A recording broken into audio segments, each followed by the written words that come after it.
થોડા દિવસ અગાઉ દિલ્હીમાં એઆઈ સમિટ ખાતે યુવક કોંગ્રેસના કાર્યકરોએ આપેલા વિરોધ કાર્યક્રમના વિરોધમાં જામનગર બીજેપીના મહિલા મોરચા દ્વારા કોંગ્રેસ અને રાહુલ ગાંધી વિરુદ્ધ સૂત્રોચ્ચાર સાથેનું એક વિરોધ પ્રદર્શન યોજવામાં આવ્યું હતું।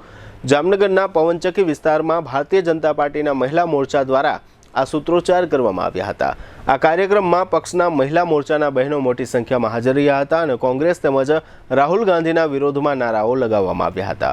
આ તકે શહેર બીજેપીના પ્રમુખ બીનાબેન કોઠારીએ સમગ્ર કાર્યક્રમને માર્ગદર્શન પૂરું પાડ્યું હતું। આ વિરોધ કાર્યક્રમ દરમિયાન મહિલાઓ દ્વારા જે સૂત્રોચ્ચાર કરવામાં આવ્યો હતો તેના લાઈવ દ્રશ્યો પ્રસ્તુત છે।